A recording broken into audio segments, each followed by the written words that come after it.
Here we go. Welcome into the show. You're watching Philadelphia Eagles Now by Chat Sports. Chase Sr. here with you. Exciting times. We are 1 day away from the 2025 NFL Draft. So coming up on today's show, fittingly, my final Eagles mock draft, including a couple of trades. Speaking of that, a programming reminder, we will be live here on Philadelphia Eagles Now for every single day, every single round, every single pick of the 2025 NFL Draft. Our coverage begins tomorrow night, round one on Thursday. We will be live 2 hours in the lead up to the draft. So join us. The show gets underway at 6 p.m. Eastern, 3 o'clock out there on the West Coast.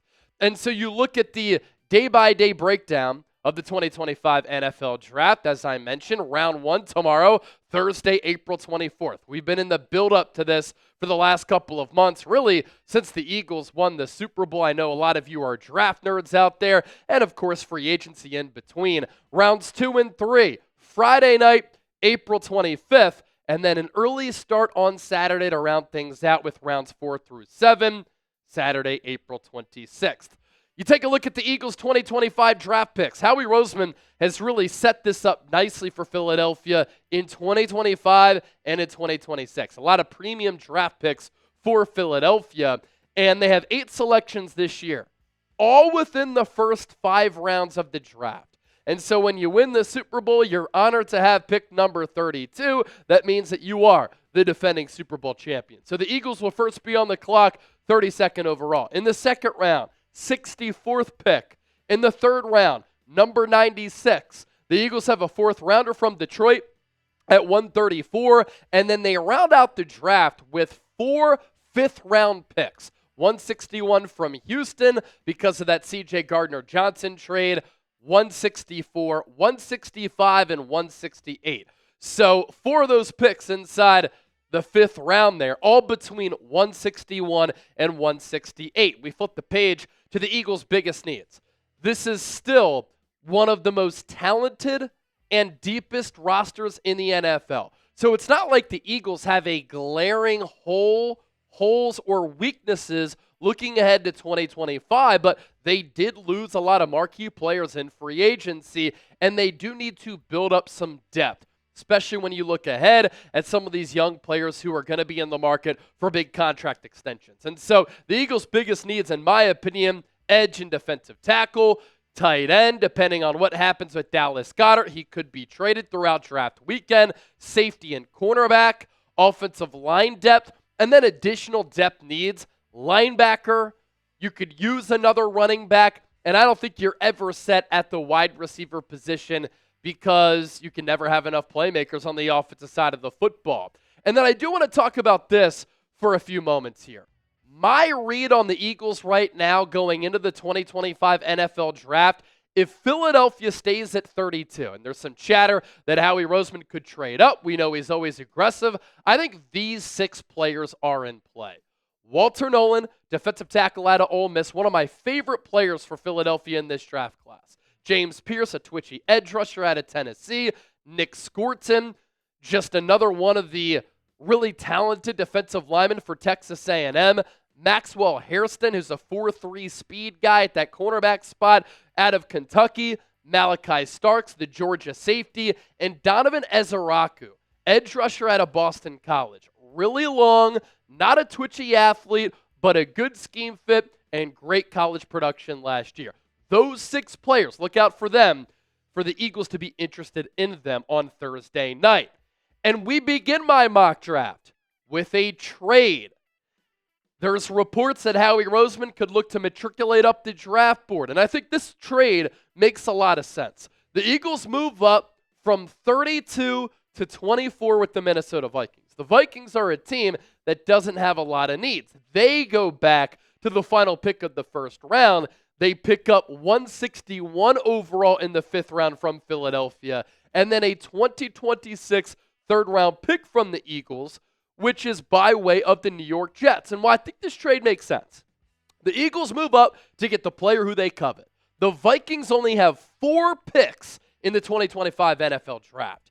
And the Eagles, looking ahead to 2026, have 3/3.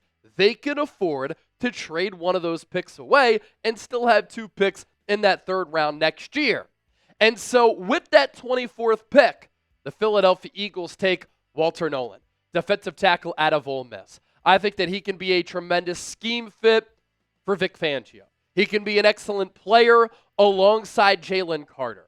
I think that he can develop into a premier player in this league.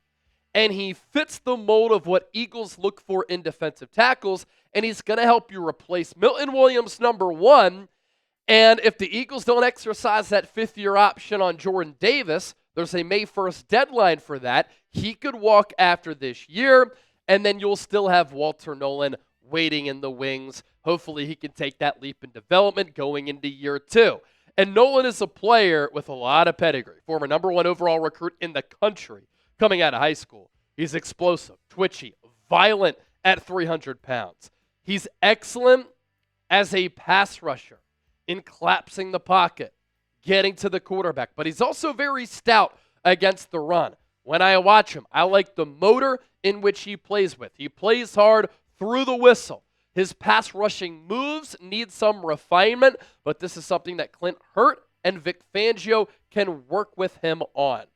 And his lack of production at the college level is something that people point to.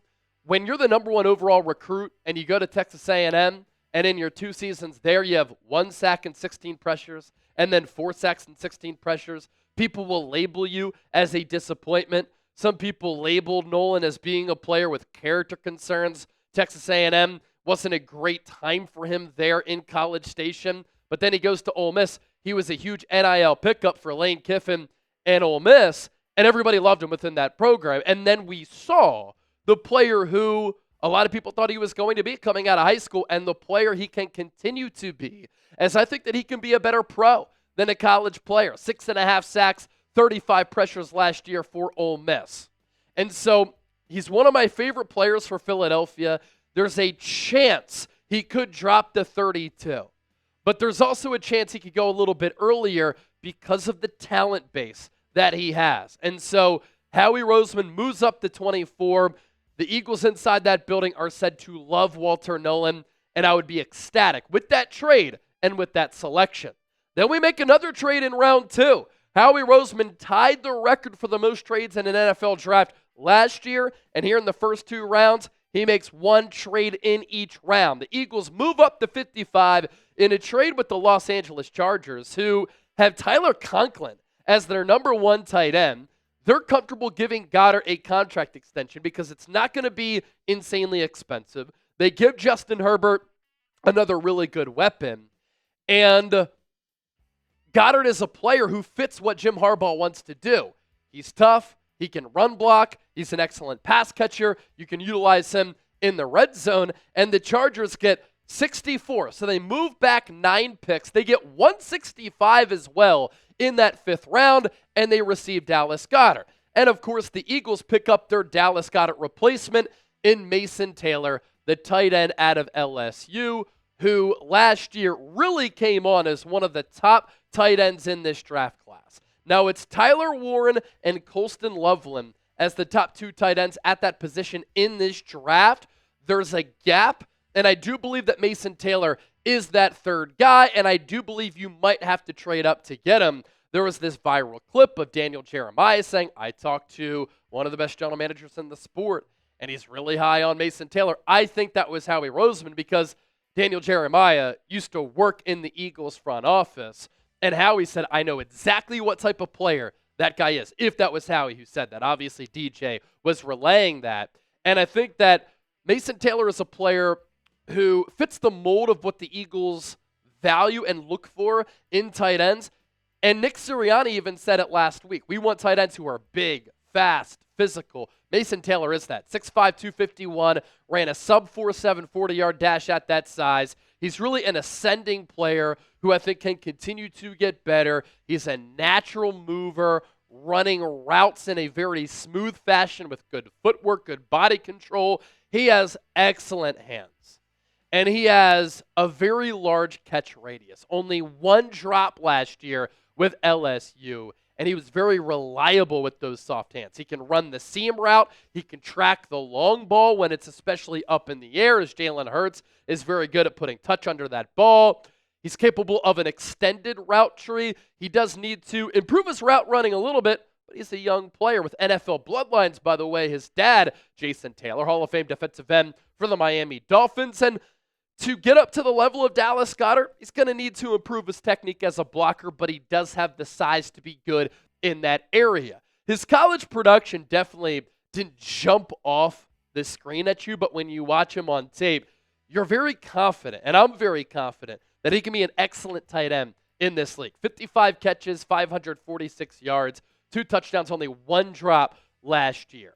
Very sure-handed target at that tight end spot. And so far in my mock draft, the Eagles get their guy and a player who I think is a top 15 player in this draft in Walter Nolen, and you get him at 24. They take a chance on a guy with character concerns because they can afford to do that given the structure and the foundation of their organization. And then they get a tight end who they really like to replace Dallas Goedert. We're only getting started with my final mock draft here for the Philadelphia Eagles. But first, before we continue to push forward on today's show, we want to welcome a brand new sponsor on board here on Philadelphia Eagles. Now, our friends at Mando, whole body deodorant. I love this company. You can find their products and see what they have to offer for yourself at shopmando.com and use the code CHAT. Spring is in the air. It's April. The NFL draft is here. You know what that means? The weather is warming up. I was just in Boston over the weekend. Those northeastern temperatures, they are Jekyll and Hyde. But as it's starting to get warmer, I can't wait to get some runs in outside, go on some hikes, hang out by the pool, do some paddleboarding on a lake, have some summer beers outside, and enjoy the beautiful weather. I'm looking forward to it even more because I've started using Mando whole body deodorant because unlike some other deodorants I've tried, it can actually handle anything. Safe to use anywhere on your body, your pits, balls, thigh folds, belly buttons, butt cracks, and feet. I was in Boston watching my best friend run the Boston Marathon. He didn't want to chafe. Guess what he used? Mando whole body deodorant. And it was created by a doctor who saw firsthand how normal BO was being misdiagnosed and mistreated. Clinically proven to block odor all day and control odor for up to 72 hours. Mando deodorant product options. They have everything. Solid deodorant stick, formulated and powered by mandelic acid to stop odor before it starts. There is spray deodorant, which is aluminum-free and ideal for hard-to-reach places. And it's clinically proven to control odor better than a shower with soap alone. 12 hours after a shower, the average man's grundle odor level was a 5 out of 10. With Mando, the average grundle odor, it's 0 out of 10 as far as that level. So do you want to try America's #1 whole body deodorant formula right now? You can find it at Walmart, Target, other retailers across the country. Mando's starter pack is perfect for new customers. Comes with a solid slick deodorant and stick deodorant, cream tube deodorant, 2 free products of your choice, like maybe mini body wash that you want, and deodorant wipes as well, in addition to free shipping. As a special offer for our listeners and viewers, new customers get $5 off a starter pack with our exclusive code CHAT. That equates to over 40% off your starter pack when you use the code CHAT at shopmando.com. shopmando.com. Please support our show. Tell them that Philadelphia Eagles Now Chase Sr. sent you. Smell fresher, stay drier, boost your confidence from head to toe with Mando. We'll put that link down below in the comment section and in the description of today's Philadelphia Eagles Now. We move forward to round 3. Eagles on the clock with the 96th overall pick. And I'm going to go with a developmental small school offensive tackle who I am very high on. Charles Grant out of William and Mary. Didn't start playing football until his junior year in high school. He was a wrestler up to that point, and that wrestling background shows off in his game. Soft-spoken off the field, dog mentality, and nasty on the field. Fantastic size that you can really work with if you're Jeff Statland, who got another offensive lineman paid in Cam Jurgens on Monday. 6'5", 311 pounds is Charles Grant, 34 3/4-inch arms, and he ran a 5.05 40-yard dash in the pre-draft process. For being a small school guy who hasn't played football that long, I love his technique. And even though he comes from the FCS level, he's very experienced. He started 41 games in college in a run-heavy scheme. Very comfortable getting out to that second and third level on some pull blocks at that size. He does have a tendency to hold, has to develop a little bit, but it's nothing that Jeff Stoutland can't help out with. And he graded out very well with his overall Pro Football Focus grade at 90.7, his pass blocking grade at 88.1, run blocking grade of 89.9. Only gave up 2 sacks with 7 penalties. On top of that, only surrendered 1 quarterback hit. In the immediacy, he can help you as a backup interior offensive lineman down the road. Maybe he could be your future Lane Johnson replacement. Then we shift gears to pick number 134, and in this mock, Penn State safety Kevin Winston fell. So I wasted no time in taking the Penn State product here at this juncture of the draft. I really like the athleticism and the body type that Winston has at that safety spot. Checks in at 6'1", 215 pounds. He's very long and wiry. He has NFL size, NFL traits. The Eagles will need to work with him on developing his instincts and his play feel, being able to read and diagnose plays. But look at what defensive backs coach Christian Parker did last year with the likes of Cooper DeJean and Quinyon Mitchell. I think that he can help Kevin Winston in that department.